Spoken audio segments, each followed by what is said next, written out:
Hey everyone, this is Chris and Sandy Bent with the Chris and Sandy Show. We get up close and personal with amazing guests throughout the entertainment industry. And today, like I say on every episode, we've got a great show for you. We have Kevin Chamberlin, who is one of the few Broadway actors who's been nominated for a Tony Award in 3 out of 4 acting categories: Best Actor in a Play, Best Actor in a Musical, and Best Featured Actor in a Musical. He also received Drama Desk nominations for these roles.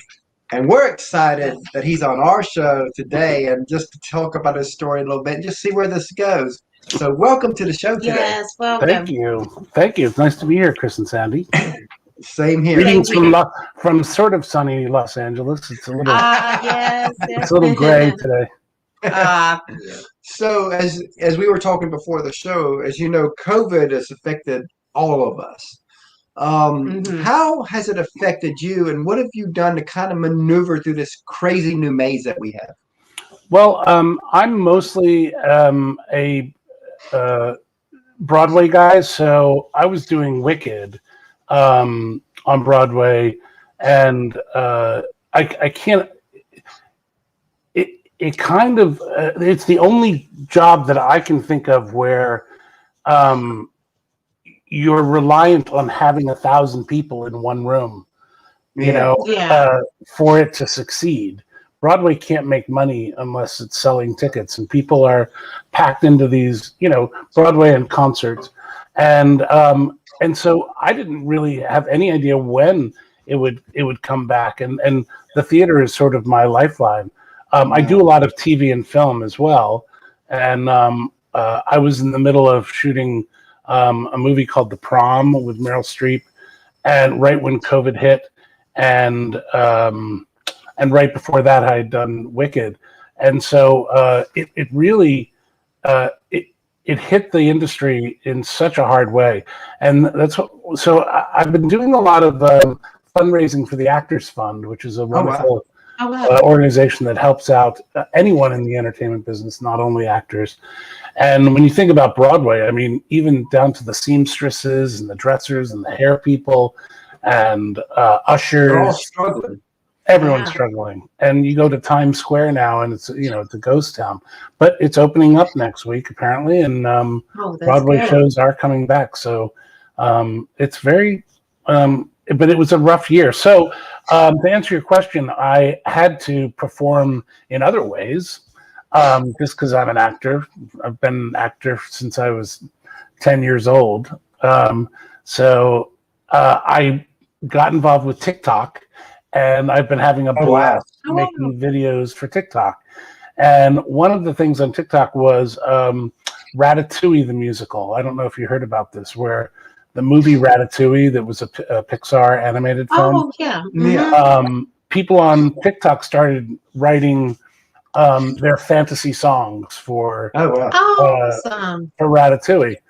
And one of mine was chosen to be a part of this Ratatouille concert that was on New Year's Day to benefit the Actors Fund. And we raised $2 million. Oh, wow. And it was quite a star-studded event, with Adam Lambert and Wayne Brady and a lot of great stars. So it was really fun to be a part of that. But I've been having a blast doing cameos. So I do doing cameos for as gifts for people and for kids. Doing I don't know if I could have done the remote learning. My friend Joe just made a comment too, and he loves you from Jessie. Yes. Oh, cool.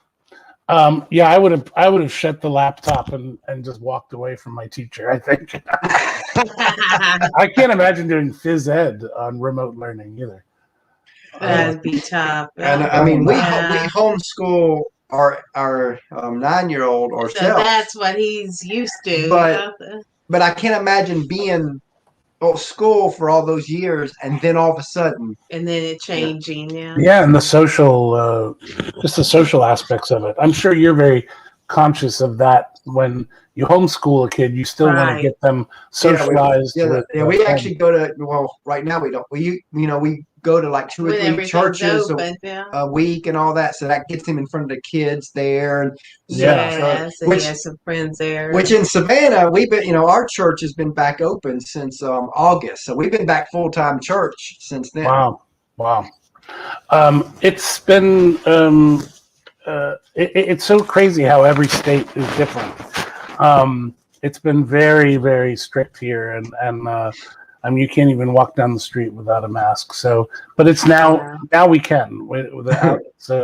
You can be outdoors without a mask now. So, that's good. Well, that's good. Yeah, little increments here and there. I just don't want to go back. Yeah, I don't want to go backwards. So it's been very fascinating. I can't imagine it with having a kid. The acting world is so that you have a job and then you're at home for a month waiting around for your next job. So sitting around the house, doing nothing I'm really good at that.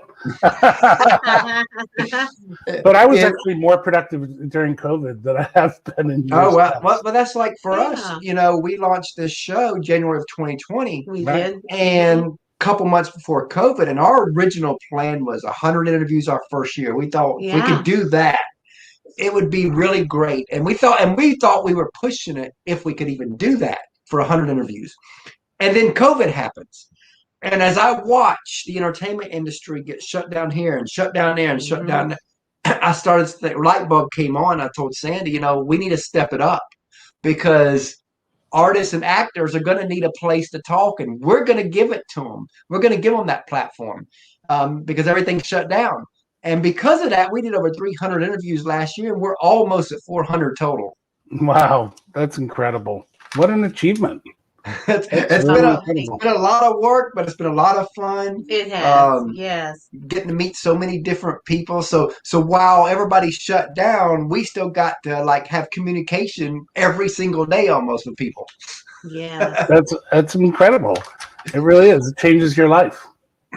And I think this all Zoom, StreamYard, and all the extra stuff, I think we're going to see on the music side, I think musicians are actually going to benefit hugely as concerts come back, because as you know, a lot of people have done these online concerts where you pay $5-10 and you get to watch them online.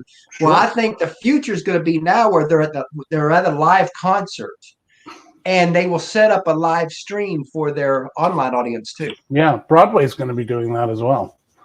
Awesome. It's really, and they've already they're showing like 3 Broadway shows in the next couple months that are going to be back on Broadway in the new year. Which I'm confused as to how they're going to do that, because it seems sort of like ruining the play. Why? Because you like being there. Yeah, why will someone pay $100 when they can watch it on TV?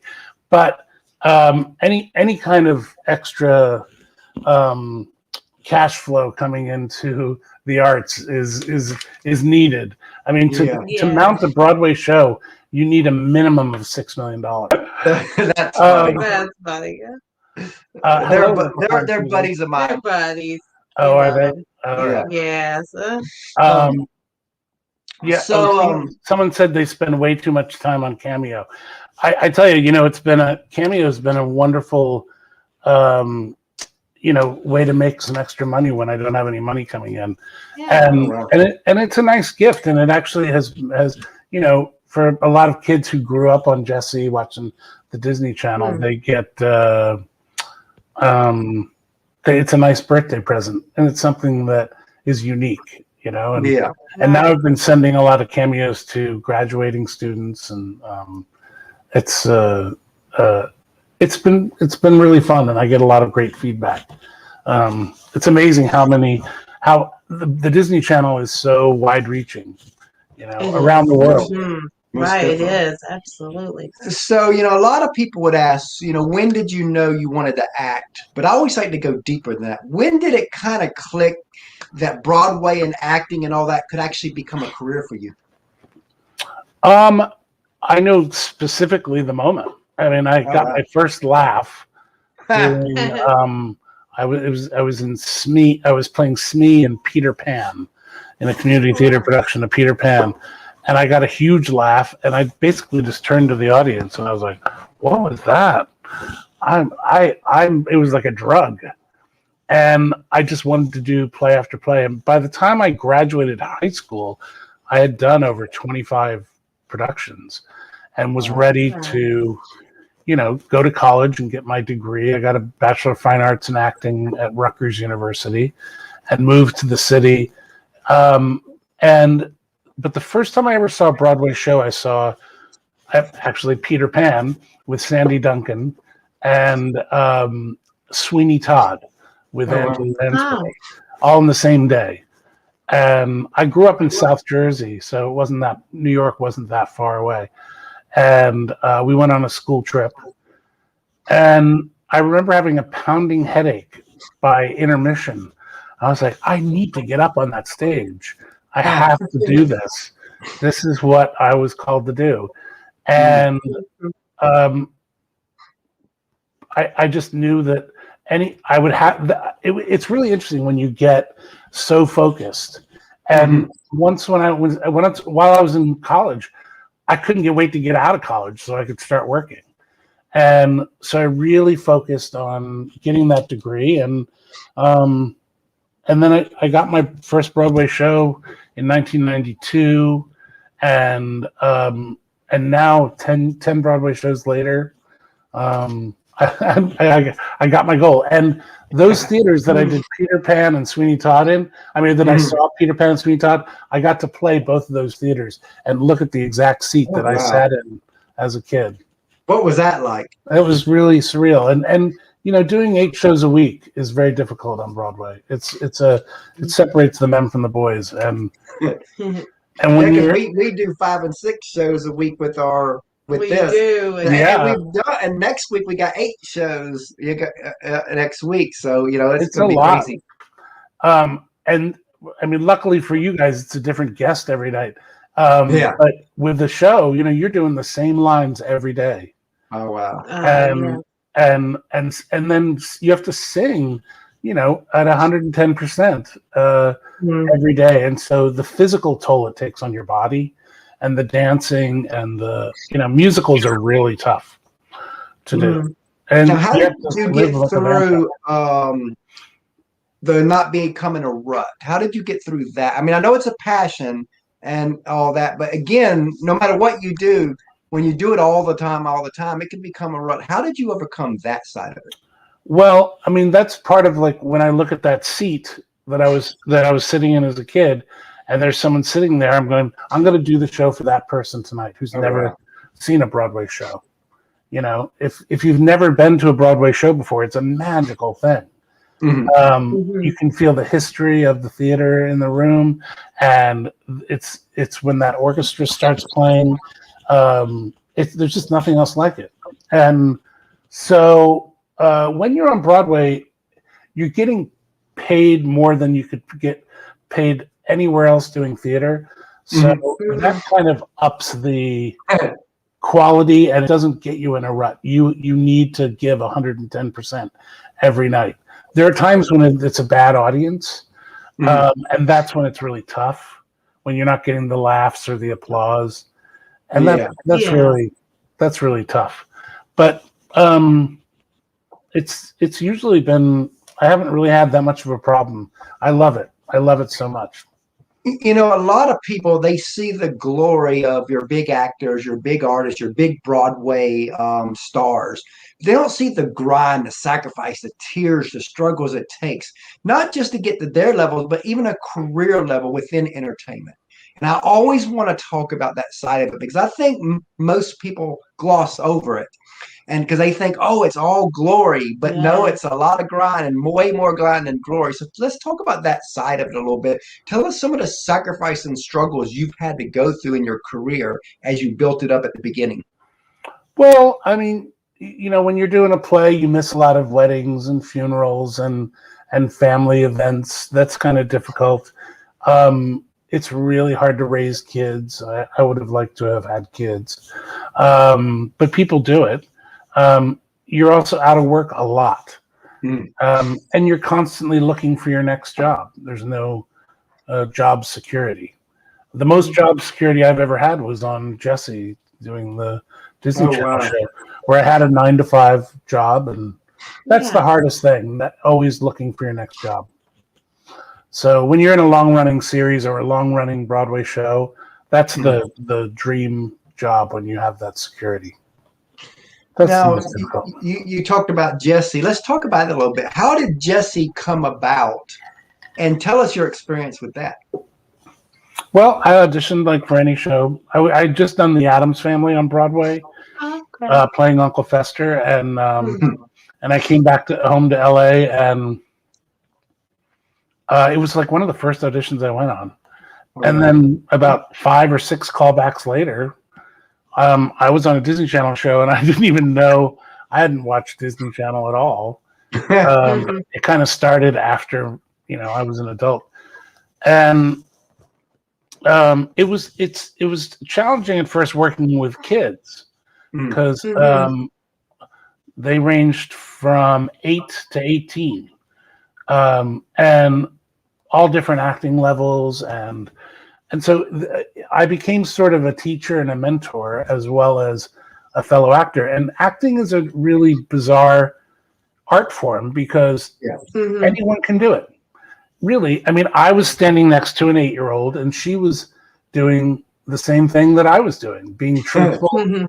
We were both being truthful under imaginary circumstances, which is the best definition of acting I've ever heard. Oh, wow. I love that.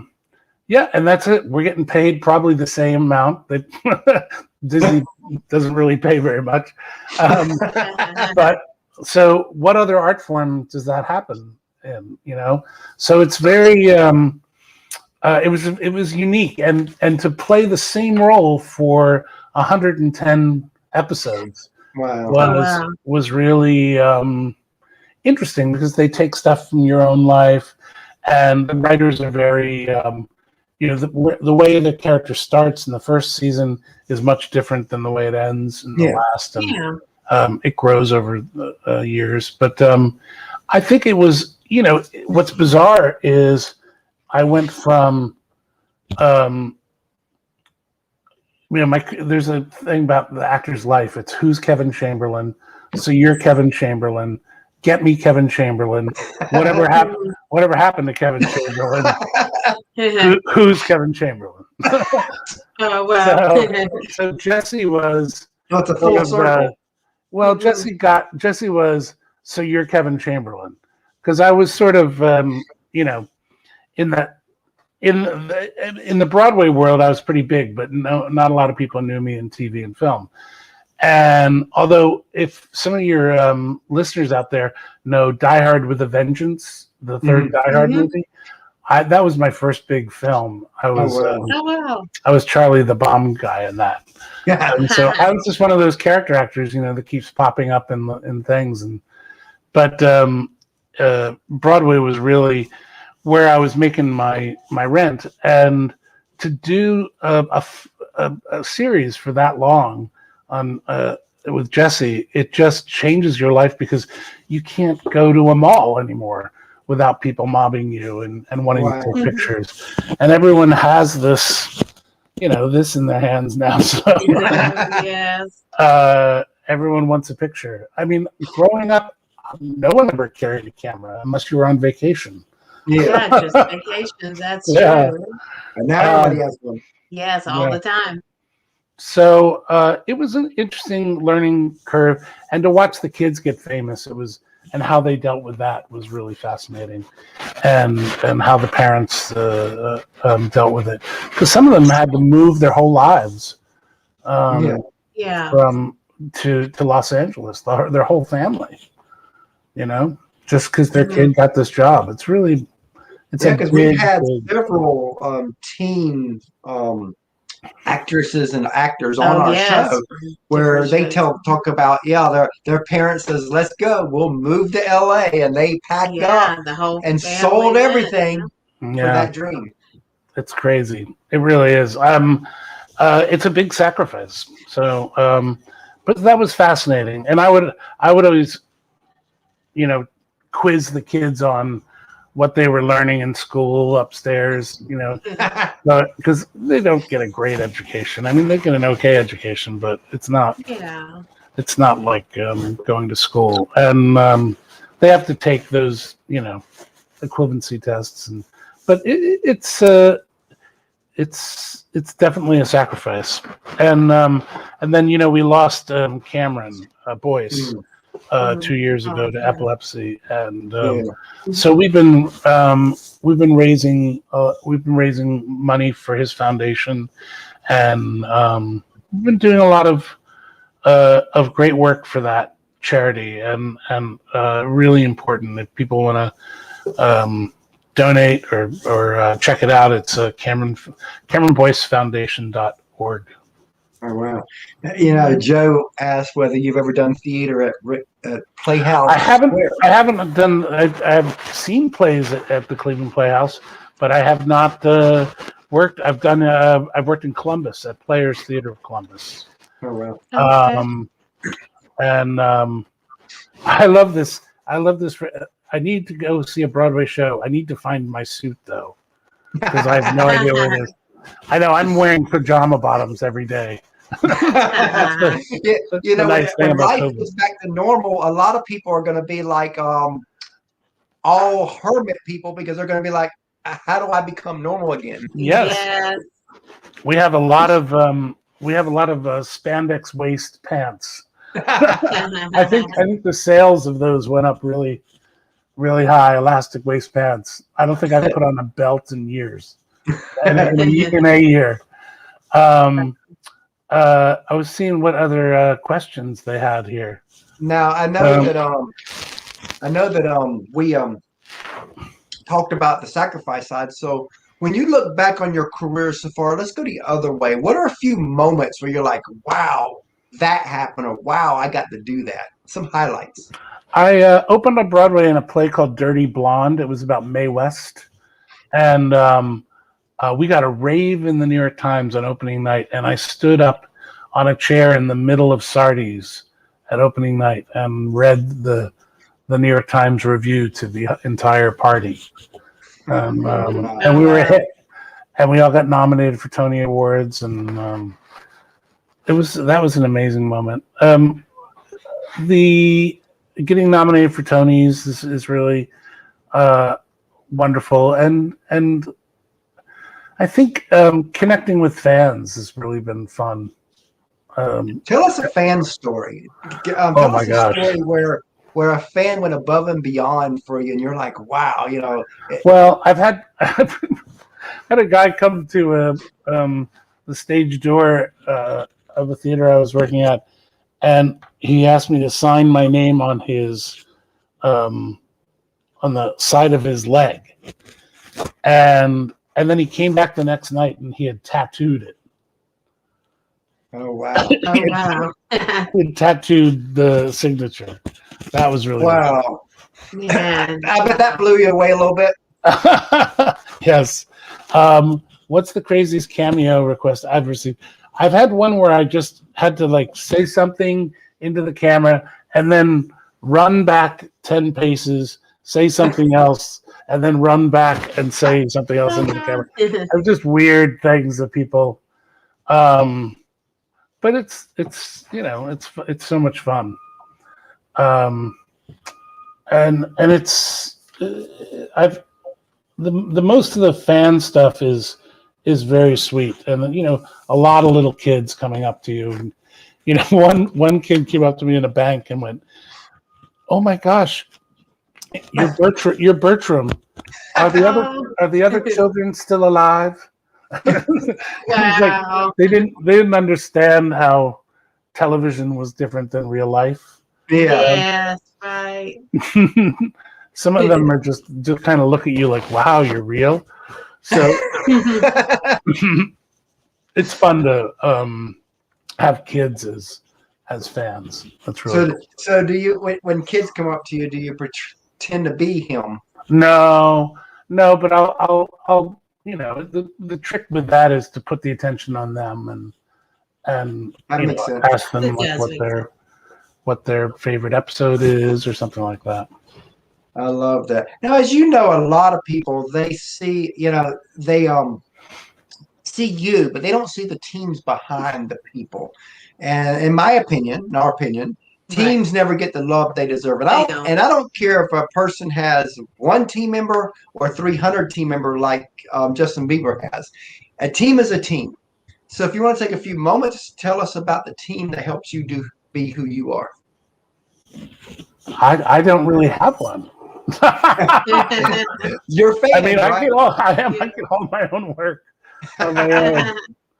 I mean, I have agents, but they're just they're 10%ers, and they work hard for me. But it's not the. I hope maybe I can be make enough money to have people that are stylists. But I style my own hair. I save a lot of money styling my own hair. What's funny is you made a comment about my hair earlier about being blonde, and it's actually gray. It is. Just the camera. For some reason, our camera makes me look like I've got colored hair. It does. Yeah, it's wild. It's crazy. Mine makes it look like I'm bald. Weird. Good one.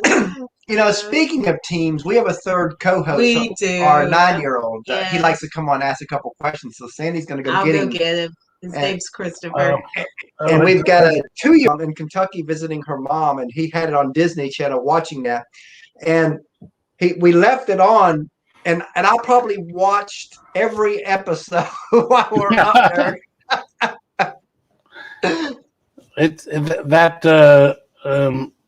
Disney Channel knows how to suck in their audience. Yeah, they do, and it's like it don't matter whether you're a kid or not, you still get sucked in. Yeah. I love sitcoms. They kind of went by the wayside and became a little less popular. So I'm glad that Disney. Joe said you look like Andy Reid right now. Yes, I get that a lot from the Southerners. Oh wow.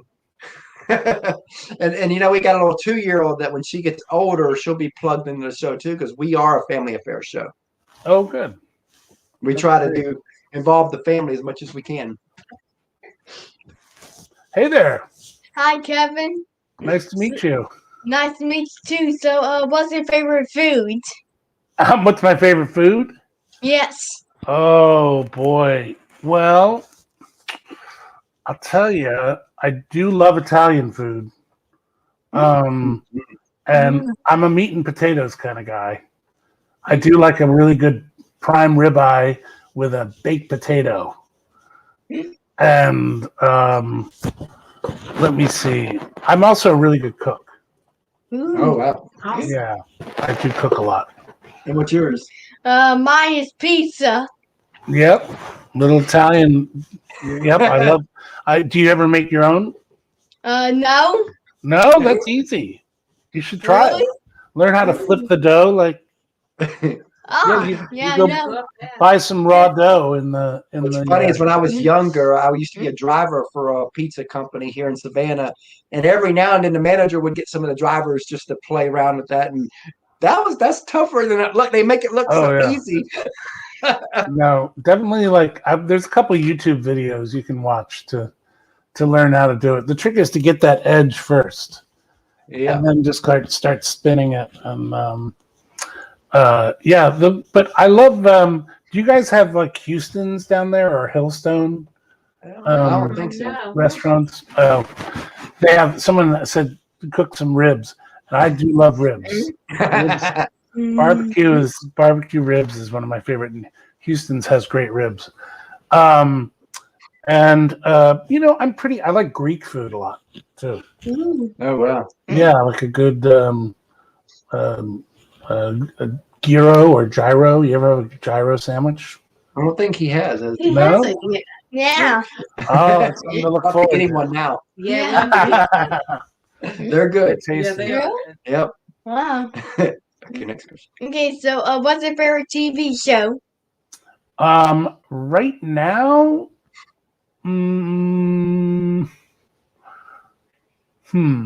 I was just watching on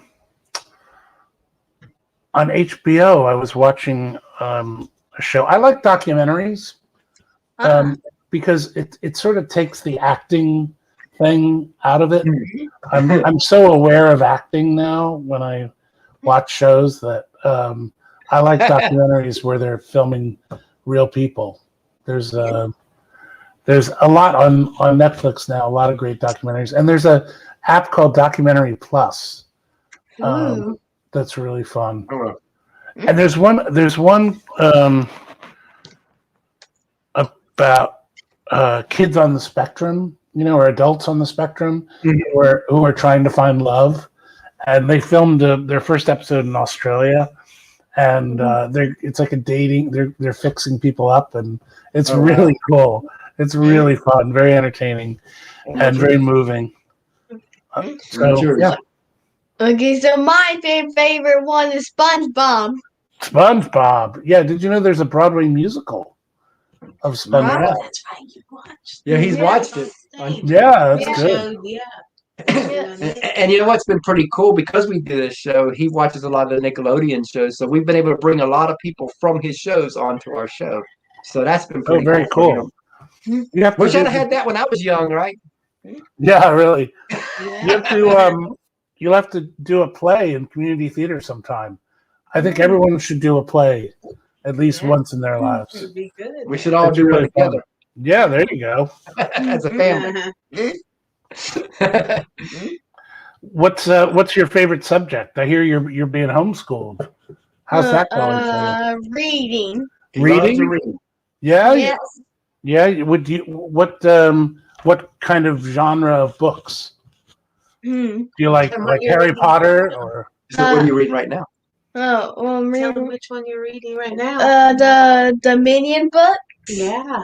He's reading cool. about Minions. Yeah. Yes, and that's my favorite movie. Oh, cool. Did you read any of the Harry Potter books yet? Not yet. Not yet. Not yet. Okay, cool. I do like those a lot. Okay, what's your favorite movie? I do. There's a movie called Local Hero. It's not a lot of people like it or know it, but it's from the 80s. It's old. Wow. But I also love Jaws. Oh, that's a Jaws is really fun. That's a scary one. You probably haven't seen that one yet. Scary. Yes, scary. Yeah, we've seen it. And I love old MGM musicals like Singing in the Rain, Oh, wow. Music Man, yeah, and documentaries. Anything by My favorite movie. Okay, so my favorite movie is The Minions. obviously. Yeah, he loves Despicable Me and Despicable Me 2 and all that. All that whole franchise. And what's funny is our 2-year-old, if we're walking in the mall, one of the stores has some of the Despicable Me stuff, the Minions. And boy, she'll point, laugh, and she's got to go see them. That's very they really hit it with kids on that movie. It really I love that. And Steve Carell is so good in that. He is. Yeah. Does Kevin like the 2 diehards better than the one he was in? No, of course not. Bye, No. thanks. The 3rd one's the best. Bye, thanks. Bye. Nice to meet you. Now, that's a great answer. Got to be the best one when you're in, right? That's right. Yeah, I got to make those residuals. Yeah. Make everybody watch so you can keep getting paid. Yes. I'm getting a lot of people loving Jessie. I think that's great. But yeah, that's what you're most famous for right now, huh? Yeah, I mean, it depends on who you. I mean, they're the musical Right. theater people. Yeah. Know me from that, but the under 22 crowd knows me from Jessie mostly. So depending on age and who, stuff. Yeah, Yeah, or parents of those people. right. So, if you could co-star with any actor or actress, who would it be, and what role would you want y'all two to play? Well, I got to do a movie with Nicole Kidman and Meryl Streep, Oh wow! and so that was pretty amazing. That was like a bucket list. The Prom. It's on Netflix right now. It's really good. I'll have to check that out. Wow. And I do. I really like Ryan Reynolds and Ryan Gosling. I'd love to do. I'd love to do another action film. With them. There's some great theater actors that I'd love to do. I'd like to do some Shakespeare on Broadway and play Falstaff. Oh wow! In all the great kind of character actor roles. And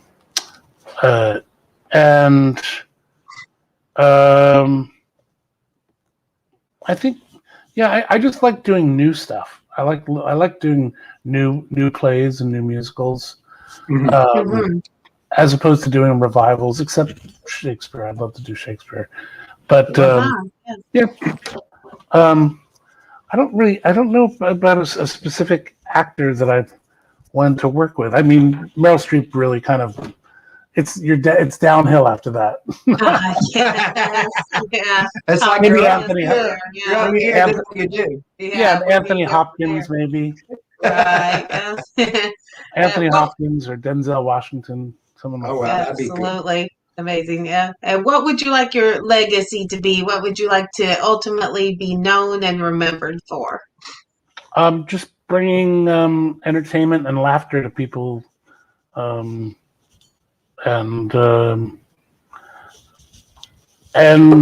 for going the extra mile on every job that I do. Awesome. And and doing my best. And if you could relay any message to your fans, what would you want to tell them?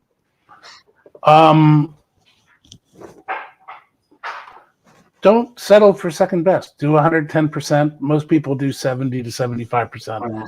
Just do 110% in whatever you do, and make sure you're happy doing the job you're doing, and that you're passionate in whatever you do.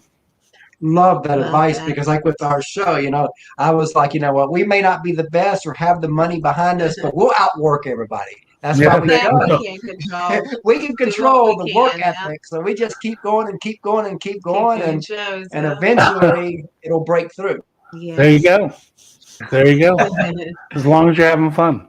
Yeah. Oh, we love it so much. Yeah. I mean, it's funny about this because our 18 years of marriage, so many times I would be on the street and we would run into people, and I'm talking about strangers, not people we know. And I would end up in a conversation with them, and Sandy would know if it's 2-3 minutes in.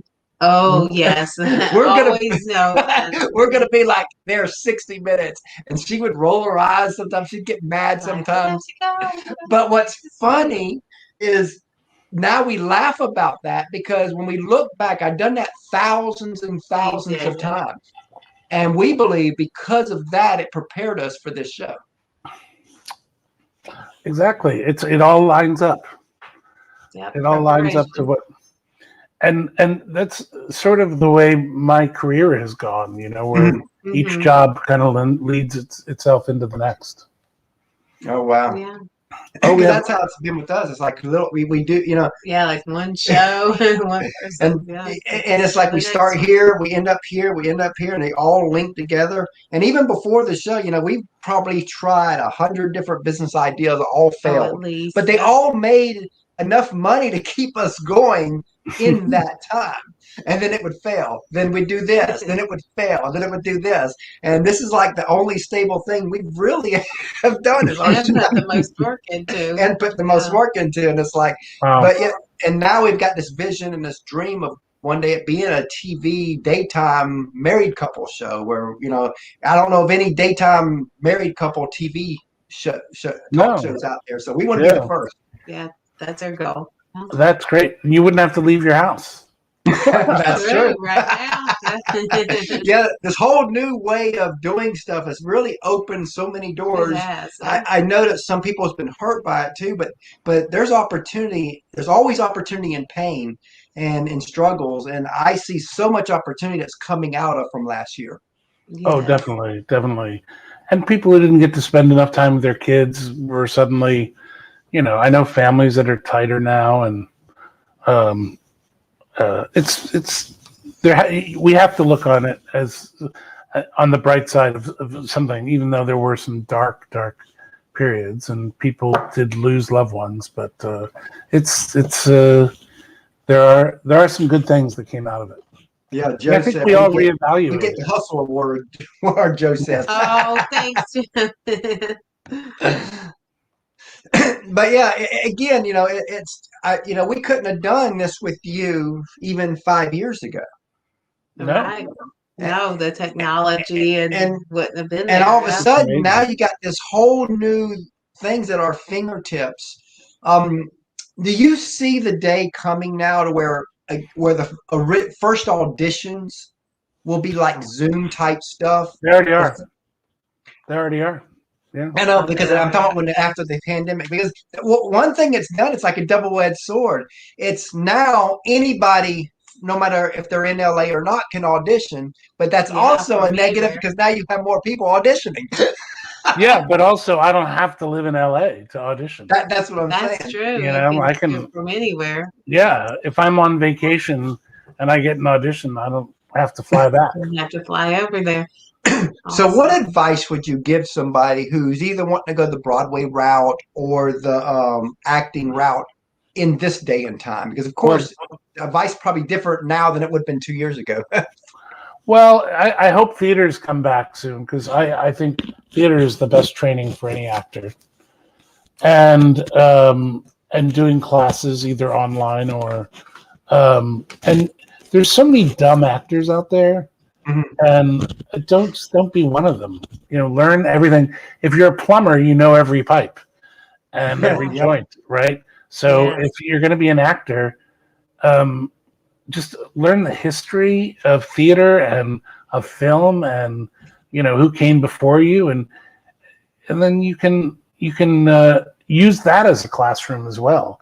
Just watching great old movies and great performances. True. And so many people just don't even know the classics, and they should. They should. It's really. I'm kind of getting. I teach a lot, which is very rewarding, but it's surprising when I find out how many students don't know. I mean, they've never seen The Godfather or The Graduate or these great movies. And we didn't have them as kids available like they are now. Yeah. Just type it in and watch it. It's so easy. Maybe that's why they aren't doing it, because it's so easy. Yeah, speaking of that, that's like when Sandy moved here to Savannah, because she was from Kentucky. We met online and all that. But we got married and she moved here. I remember we went to Tybee Island and we were there and she seen the lighthouse there. And she goes, "What's that like?" And here it is. I've been in Savannah, most of my life. I don't know. It's one of them things where when you're there, you take it for granted. Yeah. Yeah, I lived in New York City for 18 years and didn't go up to the Empire State Building or the Statue of Liberty until 10 years after I'd lived there. Oh, wow. Yeah, it's like doing the tourist stuff. We made Joe hungry. There was one girl, was it IBAS? What would you say is the most important part of acting? The most important part of acting, I think, is what I said before, being truthful under imaginary circumstances. If you can pick up a script and really learn how to make it sound like it's coming out of your mouth for the first time, and feel the emotion that character is feeling, and by using your imagination and putting yourself into that character's situation, that's what acting is, and that's the I think, the trick, and some people do it a lot better than others. And when you're watching a play or a movie and you're like, I don't believe what that person's saying, they're not in the moment. They're not using their. Yeah, you really can. I mean, that's just like even for artists on stage, you know, if it's their song, you can tell it's different. I mean, yeah, you got some artists that can make a song that they didn't write their own. Yeah. But it takes real talent to do that. But when you got an artist on that stage who wrote that song, they went through something personal. You experience feel every ounce of that song, just like I think they do on TV. They need singers who connect with the lyrics. You can really tell the difference. So as we come to, and being authentic, being the authenticity of that performance. You know, talking about authentic, that made me think about. I remember when we first launched this show, I reached out to a Nashville friend of mine. I asked him what advice he'd give our show, and I'll never forget what he told us. He said that whatever you do, start, stay, and be authentic. He said because you could tell every Bobby Bones joke, you could tell every Ty Bentley joke, and he said you might even be good enough at it to actually create an audience. He said, but the day will come when Authentic Chris comes out. And when that day comes, you will lose everybody that you worked so hard to build up audience. He says, but if you start and stay authentic from day one, then you'll gain the right audience. It's very true. And I've never forgotten that. So again, some people don't like my personality. I don't care. It's me. Yeah. All we can do is be ourselves. You know, I don't want to get on here and wear a mask, pun intended. No, they'll either come to you or they won't. Yeah. They either like us or they don't. So as we come to a close here, what is next for you? I'm doing a TV series on Amazon right now called Outer Range, and it stars Josh Brolin. Oh, awesome. And Lily Taylor. So I'm doing that and auditioning for stuff and doing my TikToks and that's something we need to work on. We've got a TikTok with the Chris and Sandy show, but we've never used it yet. But I do have an account. We just got to now take that step and say, let's go do something. Well, if something crazy and funny happens, then just take that little splice and put it on. We'll have to remember that. You can lean back and fall out of your chair or something. It's like the new America's Funniest Home Videos.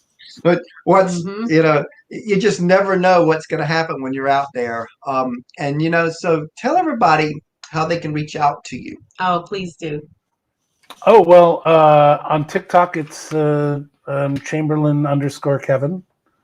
And on Instagram, just type in my name, and I'll come up. I'm verified on both of those platforms. Yeah. Wow. Instagram and TikTok are and Twitter at Kevin Chamberlin. Love that. And we really enjoyed having you on the show today. Yes, and we look forward to having you back down the road. Great. Yeah. Check out the TikToks. They're really fun. I think we will. We will. We'll definitely check out that. Yes. I'm trying to do a dad joke Saturday, every Saturday. Ooh, that's fun. Dad jokes, love those. I started last week with my favorite dad joke, which is, what does a pirate say on his 80th birthday? I am 80.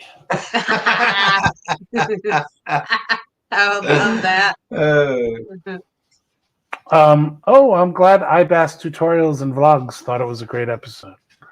And Leprechaun was asking me about Uncle Steve's shakes, and I don't live down there, so I don't think I can. I do love a shake, though. Yes. Who doesn't? That's right. Who doesn't? We know you're a busy man and we don't want to take up much more of your time, but we definitely appreciated you coming on the show today. And like I said, we definitely look forward to having you back down the road. We do. I appreciate it. And good luck with your show. Thanks. Thank you so much.